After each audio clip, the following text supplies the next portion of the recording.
ماشومان ماشومان جینکۍ او هلکان کورنۍ فکري خیال ورته عادت او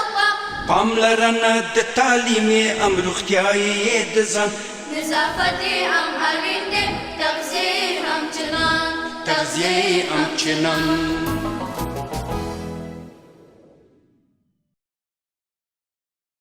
د لوی او پاک الله په سپېڅلي نامه د ځلا ټلویزیون قدرمنو او خوږو لیدونکو او د راډیو قدرمنو اوریدونکو سلامونه او ښې چارې الله دې وکړي چې د ژوند ټولې چارې مو د خوښۍ کامیابۍ او بریالیتوب او د صحت او عافیت جامې پر تن ولرئ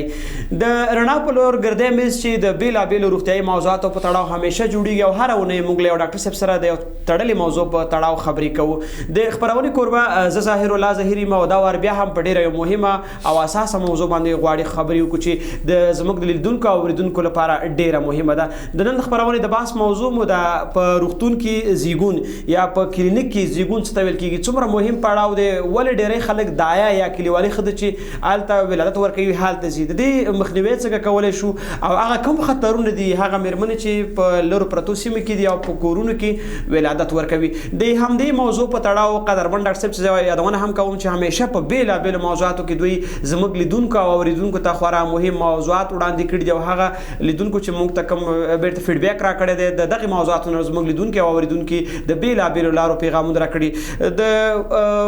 د براک موسسې قدرمن د مسؤل ډاکټر صاحب عنایت الرحمن صافی زموږ خپرونه ته راغلی چې د داخلي او ناروغیو او همدارنګه د کوچنیانو او هم ترڅنګ د الټراساوند متخصص دی په نننۍ موضوع کې به قدرمن ډاکټر صاحب په همدې تړاو خبرې کوي قدرمن ډاکټر صاحب عنایت الرحمن صافی ډیره مننه کوم چې همیشه زموږ بلنه منئ او بیلابېلو خپرونو ته راځئ ستړي مه شئ په خیر راغلی ظاهر صاحب سر کې تاسو ته هم ښه راغلاست وایي او د تاسو نه هم ډېره زیاته مننه کوو چې په مختلفو برنامو کې موږ ته وخت راکړ او دعوت کړي مو یاستو او تر څو د دغه طریقه یا دغه ستاسو د میډیا او یا ستاسو د تلویزیون طریقه خپل ولس آګاه او کوم چې د هغې ستونزې د هغې ته یو څه رسیدګي ده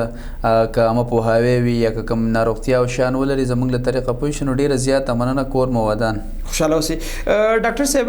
عنایت الرحمن صافی تاسې د کلونو په بیلابېلو برخو کې کار کوئ پر دندو بوخت یاستئ د انجوګانو سره همدارنګه د روغتیا په برخه کې مو لوړې زده کړې کړي دي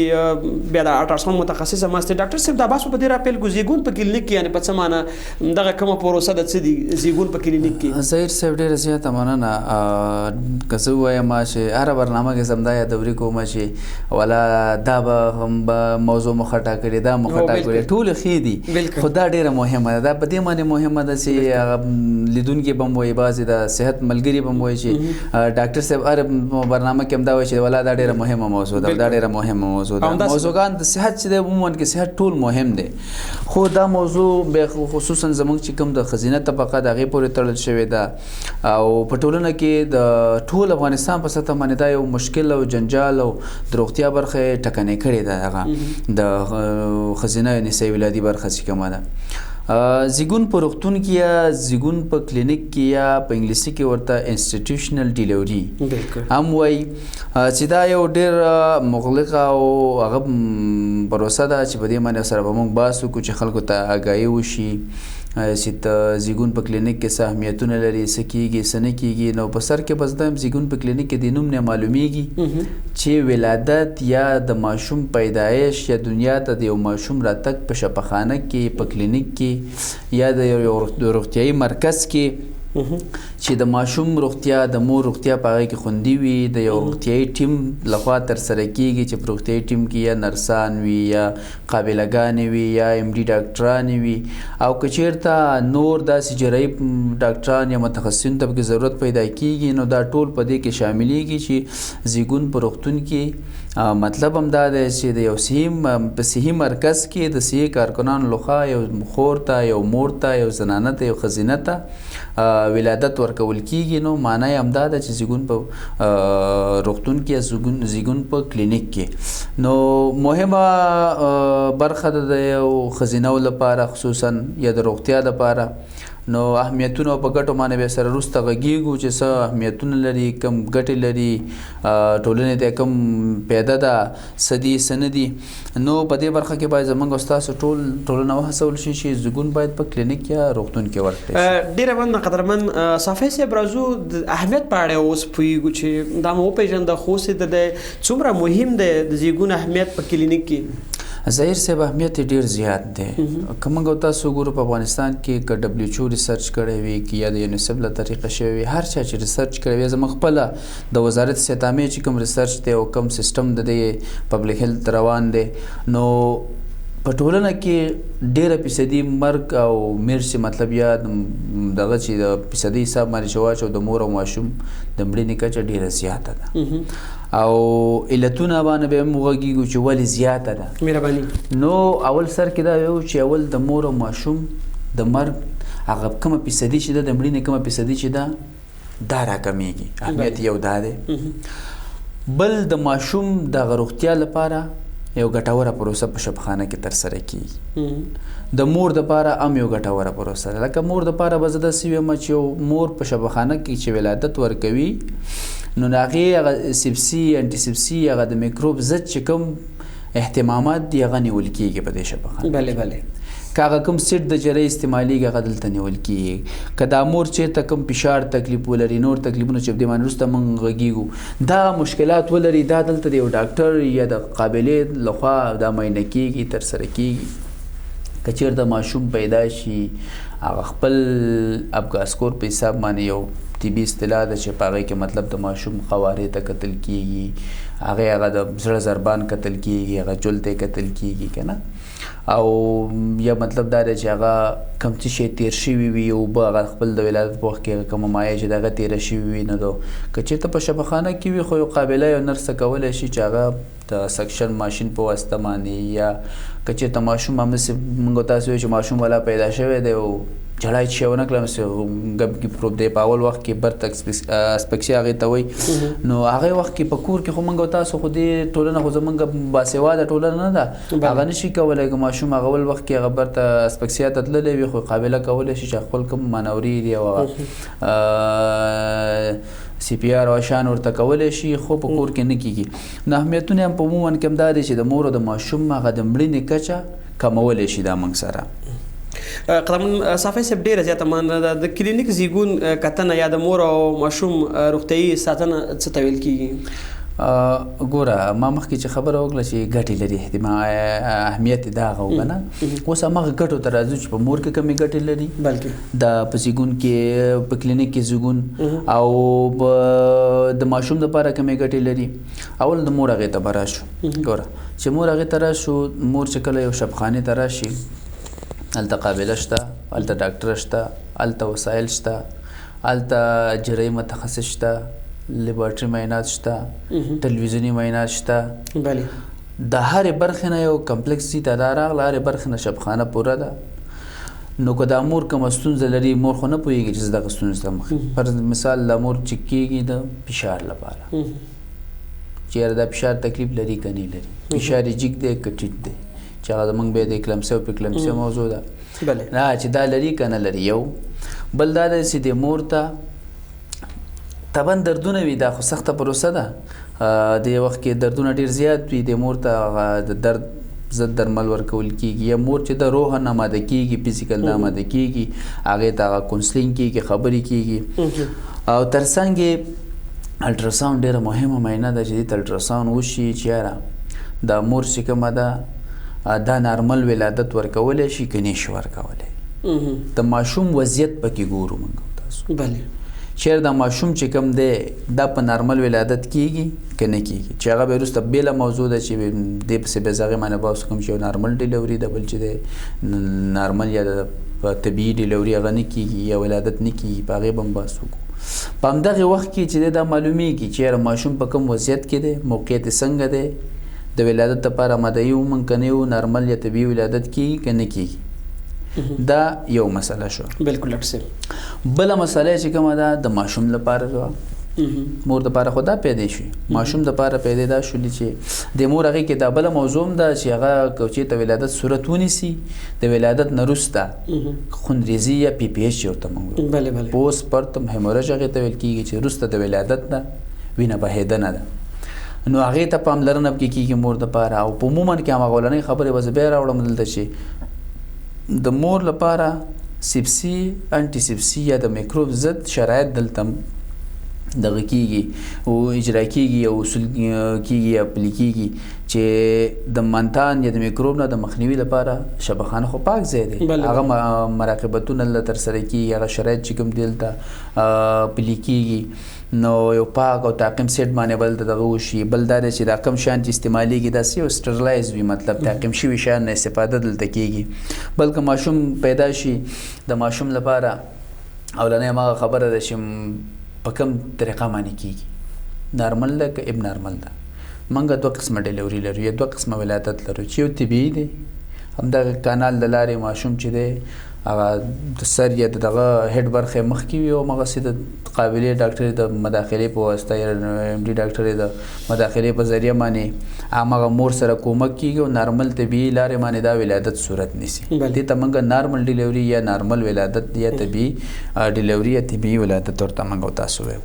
بل چې کوم دی دا نارمل لارې نه صورت نه نیسي طبیعي لارې نه دا صورت نه نیسي چې په همغه قناعت یې د نه طبیعي ولادت ورکړي او د قابلې په کومک باندې یو مور ولادت ورکړي هغه صورت نه نیسي هغه ته موږ طبیعي نه وایو هغې ته موږ غیر طبیعي ولادت یا اب نارمل ډیلیوري وایو اب نارمل مطلب نه موږ به دا واخلو چې هغه مریض کاندید دی سی ایس ته یا سیزارین سیکشن ته چې هغه موږ تاسو پام اصطلاح ورته وایو چې په غټ عملیات باندې ماشوم وشو زموږ په ټولنه کې دا دغه دی یا ورته مطلب بطن کولاویږي کتنې برخه او هغې نه څه کېږي ماشوم راوځي نو هغه به خپل کازز لري یا خپل سببونه لري یا مطلب هر علت د وجې چې مطلب نارمل ولادت صورت ونه نیسي موږ باید څه کوو مریض عملیات کوو که پیټل ډسټریس وي مریض د ماشوم د کوم نوم پړی چې دی دا د مرۍ نه تاو شوی وي یا پوزیشن چې بریج پوزیشن موږ هغه چې ماشوم سر نارمل مخکې وي خو په دې پروسه کې د سر یې مخکې نه وي پښې مخکې وي نو پښې چې مخکې وي هغه ډیلیوري نارمل صورت نه نیسي موږ تاسو باید څه وکړو عملیات وکړو یا مطلب دا دی چې پریزنټیشن بل پریزنټیشن اپریشن غیر بل وي یا ماشوم ډېر غټ وي دغه نه صورت نه نیسي زیاتره په شکر مریضانو کې چې کوم دی د ماشوم وزن نارمل چې مطلب هغه 2.5 ملي ګرام یا 2.5 کیلو وي یا 3 کیلو وي هغې نه زیات 4 وي 15 کېجي ماشوم هغه نارمل ډیلیوري صورت نه نیسي یا هغه پیسمنټ یا ډایلیټیشن چې کوم دی د سروکس یا رحم چې دی هغه صورت نه نیسي یا علت د وجې شي وي یا ډېر مور ډېره چاقه وي چې هره پروسه وي که نه د هغې د وجې موږ سی ایس ته کاندیدېږو او سی ایس کوو نو که چېرته یو ماشوم چې د پیټل ډسټریس لري صحیح ده که نه او دا په کور کې وي دا د نوم پړی راغلی د مرۍ نه تاو شوی دی او په کور کې موږ وایو چې دا ماشوم به پیدا شي خو دې نه خو څوک خبر نه دي دا خو د الټراساؤنډ په ذریعه باندې پوزیشن معلومېږي پریزنټیشن یې څنګه دی مطلب موقعیت هر څه هغې باندې معلوم شي چې دا نارمل ډیلیوري صورت نیسي که نه نیسي نو که الټراساؤنډ نه وي په کور کې ما ورته داخل موږ سو علم غیب نه دی که نه زموږ خو دا سترګې چې کوم دی دا خو سکنر نه دی چې موږ وګورو چې ولا په بدن کې ماشوم په دغه پوزیشن باندې دی صحیح ده که نه نو موږ به په دې تمه چې ولا هغې ته مور ته به دردونه وي موږ به په دې تمه چې ولا دا ولادت نارمل صورت نیسي خو هغه کېدی شي رحم رپچر وکړي یا ماشوم دغه ډسټریس ته وځي مړ شي نو دا یو ستونزه شوه خو که شفاخانې ته راشي الټراساؤنډ بولته وشي تشخیص به شي چې مریض چې کوم دی ناروغ چې کوم دی نارمل ولادت ورکوي که نه په عملیات ته ضرورت لري نو که چېرته عملیات ته ضرورت لري نو ده خو همالته په وخت باندې تشخیص دي عملیات به وکړي هم به ماشوم دپاره پیدا شي هم به مور دپاره پیدا شي او که چېرته نارمل ډیلیوري و نو نارمل ډیلیوري هغه تعقیم شرایط به ټول پکې ترسره شي ماشوم به پیدا شي نو دا دغه برخه شوه بله مهمه برخه په دې کې دا ده چې دغه ماشوم که دلته پیدا شي د ماشوم ته مهمه برخه چې ده د طفولیت د برخې هغه واکسین دي چې موږ تاسو ډېرې برنامې په دې سره وکړلې او ډېر کار پې اوس روان دی کتلوي ماپیت باندې یا پی آی چې موږ تاسو ورته ویو د واکسینو برخه چې کومه ده نو که دا ماشوم پیدا شم دې شفاخانه کې دلته په واکسین کارت جوړ شي واکسین ډېره مهمه بله پوښتنه همدا په واکسین وغږېږو ډاکټر صاحب قدرمن واکسین ډېره مهمه موضوع ده په همدغه معنی به زه به هم دې کې درنه نو د واکسین چې کوم دی د ماشوم راتلونکی تنظیموي داسې ده موږ تاسو خو دې باندې پیو چې اچھا خبره د ناروغي راوړونکي او شفا ورکوونکي دا دواړه چې د رب دی زموږ تاسو په دې عقیده جوړه ده الحمدلله مسلمانان یو خو هر څه دپاره یو وسیله پیدا شوې ده زه ډاکټر یم زه قلم خوځوم یو مریض ته تشخیص کوم دوا ورته لیکم زما په دې نسخه کې چې کوم دی دا شفا چې دا رب اچوي بالکل زه چاته دا دغه نه ورکوم چې واده نه ورکوم چې ولا ته به زما نسخې څخه خامخا ښه کېږي دغه الله دې ښه کوي ناروغي د مناغې راوړي ډاکټري وسیله ګرځېدلې همداسې دی موټر دی انسان په لاس جوړ شوی دی ډریور یې ورته پیدا کړی دی خلک پکې نه د موټر یو وسیله شو ننګرهار ته پکې خلک ځي بالکل انجینر دی یو وسیله ده آهنګر دی یو وسیله هر شي دپاره یو وسیله راغلی ده همداسې ده خو زموږ ستاسو عقیده په خپل رب ده چې مطلب موږ چې ښه کوي هغه مو ښه کوي خو دا واکسین ډېری په دې باندې ډېرې پیتویو دا شیان هم ورکړی شو تقریبا 15 ملکونه اسلامي ملکونه پیتوه ازهر پوهنتونه پورې د په دې شامله په دې برخه کې موږ ډېر ولسوالو کې وګرځېدو خلکو سره مه پوهاوی نه قسم قسم نوم او قسم قسم شیانو باندې به دا خلک یادول چې دا والا دې شي نه جوړېږي دا د دې شي نه جوړېږي خو واکسین باندې ډېر غټ مصرف راځي یوازې دا ساتل چې موږ او تاسو کو په دې مصرف دې بجټ ته چې وګورئ بیا موږ او تاسو ته پته لګېږي چې په صحت کې مطلب ډېره پیسه په شي مصرفېږي او واکسین داسې دی چې موږ او تاسو به پښتو کې یو متعلق هغه صحت د برخې نه کوو چې وقایه د معالجې څخه بهتره ده بالکل ځکه چې که یو څوک ناروغه کېږي سینې خرابېږي مطلب صحیح ده بالکل دا ګولۍ ښې دي چې وي خوري 3-4 ورځې انجستن انجکټیبل شي دا ښه دي یا دا ترې ورنځې کړي دا ښه دي که نه یو مطلب نموکوکل واکسین وکړي یا د سینې یا د زکام یا دغه دپاره واکسین وکړي دا ښه خبره ده خو که مخکې د مخکې یو واکسین وکړي خو دا ناروغي به مطلب یو به پرې ډېر عادي تېره شي به بیخي پرې رانه شي معافیت او هغه امیونټي به دې سټرانګ وي قوي به وي نو واکسین که ماشوم په شفاخانه کې پیدا شو خو واکسین به ورته هملته واکسین نو ګټې به ورته وښودل شي مشورې به ورته ورکړی شي چې دا واکسین دغه پیدا کوي راتلونکي کې دغه ناروغۍ نه مخنیوي کېږي لکه د شري ناروغۍ نه مطلب د موږ تاسو په ساده اصطلاح سمسې کې چې ورته دې نه مخنیوي کېږي ټي بي ناروغۍ نه مخنیوي کېږي د پولیو نه چې ډېره حساس او دغه ناروغي ده چې بیخي که یو ځل څوک پولیو باندې اخته کېږي نو پولیومایلایټس چې پیدا کېږي یا حاد نرم پل چې پیدا کېږي نو دا که یو دفعه په یو څوک اخته شو دا بیرته نه ښه کېږي بالکل کنه زه دغه میډیا د طریقه ټول دغه ته وایم که د روغتیا برخې خلک وي او که کمیونټي ما ګوري زه ورته دا چیلنج ورکوم چې کوم ناروغ په پولیو باندې اخته شوي یا پلس شوی وي ته ما دغه وښیوه چې په 100 ډاکټرانو 100 لکه روپۍ دې پرې لګولي دا دې بېرته ښه شي بالکل هیڅ ځکه په عصبي سیستم باندې پولیو وایرس دی په عصبي سیستم باندې ډایرکټ دغه لري مشکل تاثیر لري عصبي سیستم تعصبي یا خرابوي یا متعصب کېږي نو که کوم څوک ما ته دا وایي چې یو کس په پولیو باندې اخته شوی ولا او پالج په ساده اصطلاح موږ چې پل شوی او بیرته ښه شوی دی په ډاکټرانو موږ ګرځولی یو ته دا واکسین کړي یو ته دغه دوا ورکړي دا ښه شوی دی او راسه دغه دی زه ما ته دې وایي چې ډاکټر صاحب ته غلط دی بالکل همداسې یو ځل چې پې اخته شو بیرته ښه کېده ورپکې نشته دی بالکل همداسې دی موږ په ټولنه کې په دې باندې ډېر بحث کړی دی ډېر په دې برخه کې فعالیت کړی دی زه به په دغه برخه کې یو خبره بل وکړم ظاهر صاحب خدای وکړي چې ستاسو وخت دغه نه کړو دا ډېره مهمه موضوع ده ګوره یو کس ته پولیو باندې اخته شو یا فالج ووهو مایوبه شو ټولنه نیمګړې شوه که نه شوه نیمګړې شوه اول به د خپل کور نه مثال شروع کړو مطلب په دې کور کې چې دا اوسېږي دغه کس تشناب ته تللی نه شي تشناب یې بچا شو په پلار رور په مور شو جامه خپله نشي بدلولی په کورنۍ شو ډوډۍ خپله نشي خوړلی په کورنۍ شو جماعت ته نشي تللی مکتب ته نشي تللی یو دا یو ډیسیبل شو مطلب دا مایوبه شو دا کور ته ورپشا شو د دې د لاسه کور کې یو مریض تا ته پرېوته ته په ازاده توګه باندې کوم ځای ته تګ نشي کولی ځکه یو کس په دې ته تا کېنولی پیردار به دې ته ناستې سړی مریض دی ډاکټر له جزیم ته به یې وړي ملا ته جومات ته جزیم ته به یې وړي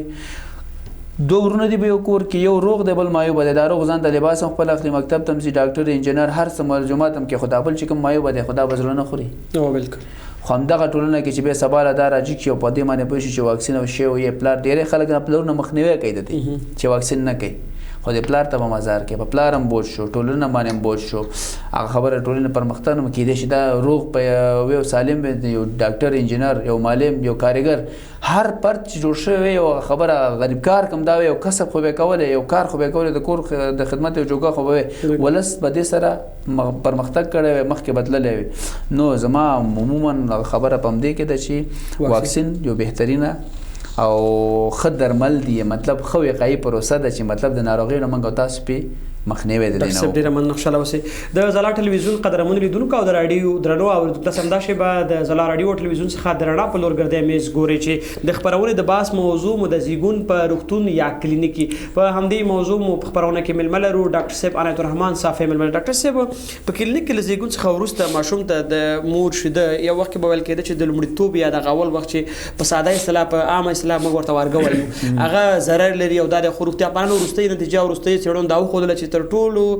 بهترین وټامین او ښه شیده د لومړي ورځې شیدې دي سره چې په لور پرتو سیمې خلک دي تاسې په دې تړاو څه وایي ظهیر صاحب ګوره که په یو ولادت په روغتون کې یا په کلینیک کې صورت ونیسي نو هغه قابله یا د مسلک غړي چې کوم دي په دې پوهېږي چې څه کارونه ترسره کړي بالکل معیارونه معلوم دي د ماشوم لپاره ګوره څو پیدې لري یو خو دا دی چې دا ماشوم کله پیدا شي او مور ته په بطن باندې یا مطلب د هغې د دې پوستکي سره د هغې د سکن سره چې دا ټچ کېږي دې سره یو مینه محبت د مور او ماشوم پیدا کېږي بله یو بله دا ده چې دا د مور بطن د هغې د کوم د وجود حرارت چې کوم دی دا د ماشوم لپاره ډېر ضرور دی د دې سره د ماشوم ګرمیږي حرارت یا د وجود ټمپریچر چې کوم دی دا نارمل ته راځي صحیح ده بله د شیدو پیدا خصوصا منګه د څو برخو کسان په دې کې کار کوو چې د مور شیدې ماشوم ته په کم وخت کې ورکړلی شي کمې ګټې لري کم تاوان لري په دې معنی ډېر په دې ولسوالیو کې زه ګرځېدلی یم په دې معنی اچھا خبره ډېر چغې خلکو ته وهلي ډېری خلک داسې چې نه به یې ورکولې شوده مې کمېږي ډېرې خویندې هم دا کوي چې والا شوده راکې نشته یا ما ته نقصان کوي یا زه خرابېږم دا پیدې ډېرې لري د مور دپاره هم پیدې لري ماشوم دپاره هم لري ول د ماشوم په پیدو باندې غږېږو چې ماشوم ته بخصوصا هغه د اول ساعت شیدې چې کومې دي دا ډېرې بهتر دي موږ تاسو ته ورګه یا کڼ یا هغه زیړ ټینګ غلیظ دغه چې کوم دي شیده چې دی هغه چې ورته موږ تاسو مخکې به خلکو نه ورکول دغه ایستل به او خطا کول به دا دومره مهم دي لکه مخکې چې په واکسینو باندې بحث وکړو په واکسینو خبرې وکړي یعنی دا دومره مهم دي چې دا د ماشوم په اول وخت کې وخوري نو دا د ناروغۍ په مقابل کې داسې کېږي لکه واکسین چې کړي دومره قوي کېږي د وجود معافیت دومره قوي کوي چې لوړېږي چې ته وایې چې دا موږ د ناروغۍ په مقابل کې دې ته واکسین کړي دا دی یو بل دا ده چې په اول ساعت کې یا په اول وخت کې د ماشوم ته شیدې ورکول پیدا دا ده چې ماشوم سکینګ یا تیر رودل چې ورته موږ تاسو یا سینه رودل چې ورته موږ تاسو چې هغه سکینګ کومه پروسه ده هغه دا سټارټ کوي هغه شروع کوي هغه چل زده کوي کوم داسې پاتې شي بیا نشي زده خوړلی صحیح خوړل نشي یو سکینګ پروسه شروع کړي بل دې سره هضمي سیستم پالي ډېر ښه چې هضمي سیستم فعاله شي دا سکینګ وکړي وخوري هغه کولمو ورته دغه شوده لاړ شي دا سیستم فعال ځکه مخکې خو د مور په بطن کې د نوم د پړي نه یا د امبلیکل کارډ نه دا تغذیه کېده ماشوم دپاره هضمي سیستم فعالېږي د ناروغیو نه مخنیوی کېږي ساده مثال زه داسې ورکړم چې په موږ او تاسو په ټولنه کې دا مثالونه به ساده څه ورکړو چې ټولنه ساده ده په باسواده ټولنه ده باید پوه شي په ساده لکه کور کې یا په خواوشا کې یو غوا یا یو بل حیوان چې دی دا لنګېږي یو خسکې که موږ او تاسو مثال ورکړو که وګورو په اول وخت کې چې هغې هغه شیدې نه یې خوړلې دي همداسې پروت وي کله چې د یو انسان په ذریعه هغه د کور د مالک یا د ښځینه په ذریعه چې هغه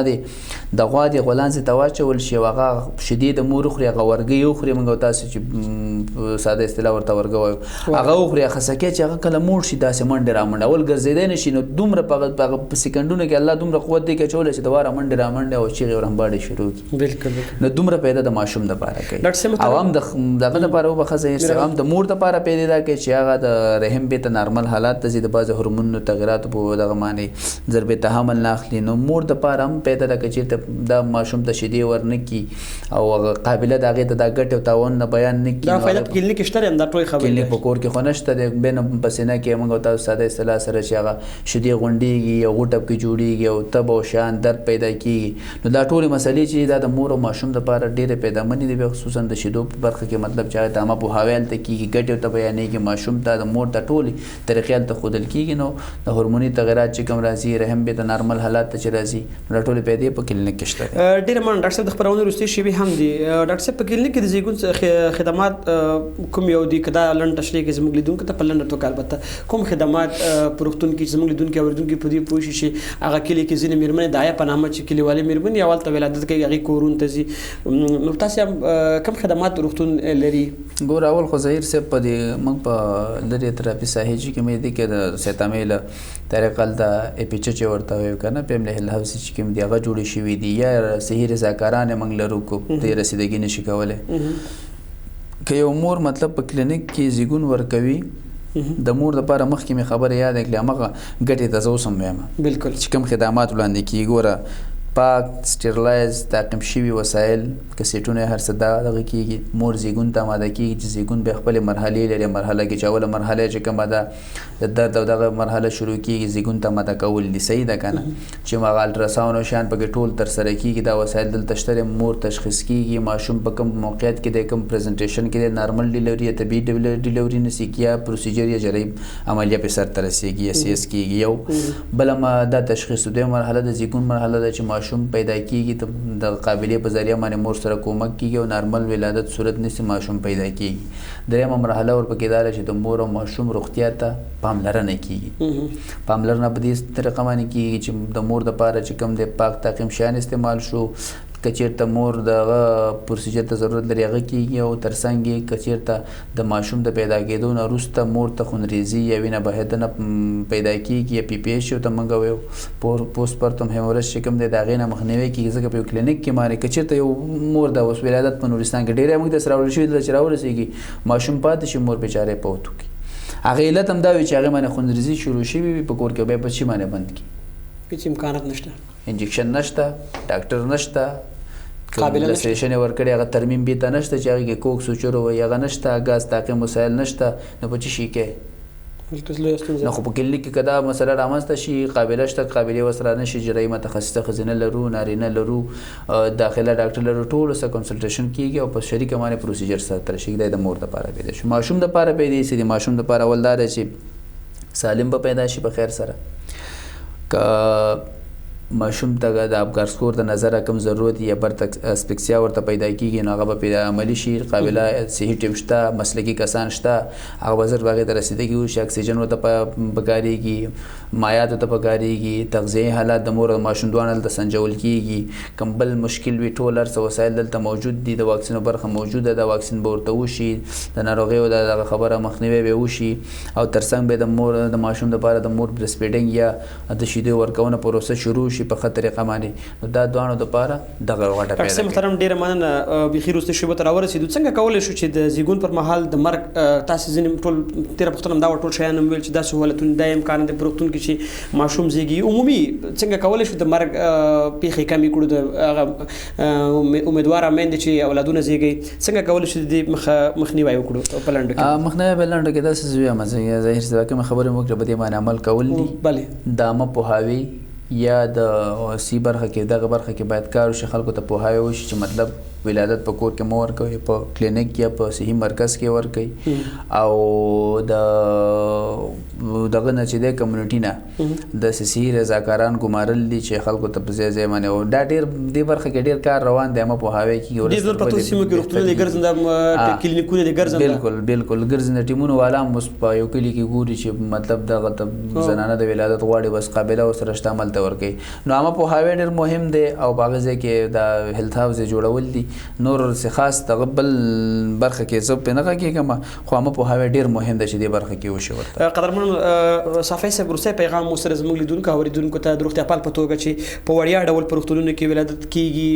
ګرځنده کلینیکونه شته دی همدارنګه په لرو پرتو سیمو کې تاسې مختلف لیول کلینیکونه یې کړي چې هغه شتون لري بیا هم پیغام څه دی زموږ ټول هېوادوالو پیغام خو مې دا دی چې اول زموږ او ستاسو دا وجیبه ده زما په لوستو ځوانانو باندې دا غږ دی کاغذ مطلب که زه د مرکز یم یا د یو ولسوالۍ یم هر برخه کې که زما د انټرنیټ یا د ټلویزیون له طریقه ما څوک ګوري هغه اوري یا د بل رور یا د بل سی ډاکټر پیغام یو یا هغه اوري او ګوري نو غوښتنه مې دا ده چې اول زه خپله زما وجیبه دا ده چې په خپل خوا او شا کې چې کوم مطلب زه کلینیک نه لرم هغې خلکو ته زه دا خبره ورسوم مسج ورته ورسوم چې کوشش وکړئ چې یو مور یا یو خور یا یو ښځینه په کور کې هغې ته ولادت مه ورکوئ شبخانې ته یې ویسئ دغه ګټې او تاوانونه ورته بیان کړو ځکه شبخانه کې ولادت مفته دی هر څه دوا هر څه چې دې ضرورت یې هغلته مفته کېږي نو په دې سره به زموږ ټولنه مخکې لاړه شي ټولنه به نیمګړې نه وي د صحت برخې نه به زموږ دا کوم ښځینه دی او نوی ماشوم چې پیدا کېږي سالم به راشي او مور ته به هم ضرر نه رسېږي هم د اقتصادي لحاظ هم د رواني لحاظ هم د فزیکي لحاظ به موږ یو ټولنه ژغورلې وي. نو زما دغه په ساده کې پیغام همدا دی چې زموږ ستاسو دا اسلامي او وظیفوي وجیبه ده چې دا موږ نورو خلکو ته ورسوو، پیغام ورته ورسوو چې کور کې ولادت ورکول د ستونزو سره هغه ګټه تاوان ورته بیان کړو. دا مې یو پیغام یو برخه وي هر څه وي چې زما لیدونکي پر نظر باندې اخلي دا د ځان سره واخلي. دغه مې یو پیغام دی چې خیر تاسو په دې برخه کې یو خلکو ته مو پوهاوی وکړئ او ان شاء الله چې هم د مور دپاره او د ماشوم دپاره به پیدامند وي. ډاکټر صاحب ډېره مننه چې زموږ خپرونې ته راغلئ. درنو لیدونکو لکه څنګه چې ډاکټر صاحب په بېلابېلو اړخونو باندې وغږېده، لومړی خو دا چې په روغتونونو کې ولادت یا زیږون په وړیا ډول دی په لرو پرتو ولسوالیو کې په هر روغتیایي مرکز شتون لري چې هلته په ګرځنده کلینیکونه هم شتون لري. همدارنګه قابلهګانې چې په دې برخه کې زده کړې کړي دي او دوی مقرر شوي دي، دوی به تاسې ته په هغه ټولو معیارونو باندې چې د روغتیا په برخه کې اړین دي او په پالیسۍ کې شتون لري تاسو ته به دوی هغه ټول امکانات هم برابروي. زما له ټولو ډاکټر صاحبانو چې البته هغه میرمنې دي په قابلهګانې هغوی نه مو غوښتنه ده چې د مریضانو سره ښه چلند وکړي او همدارنګه هغه ټول امکانات چې دوی لپاره باید مهیا وي هغه جوړ کړي. دا وه زموږ د دې ونې د رڼا په لور ګرځی میز چې ما ظاهر الله ظهیر ته وړاندې کړ. تر بیا بلې خپرونې پاک او مهربانه خدای سپارم د آباد افغانستان په هیله. ماشومان ماشومان جینکۍ او هلکان کورنۍ د کړي خیال ورته عادت او پاملرنه د تعلیم ام روغتیایي د ځان نظافت هم اړین دی، تغذیه هم چنان تغذیه هم چنان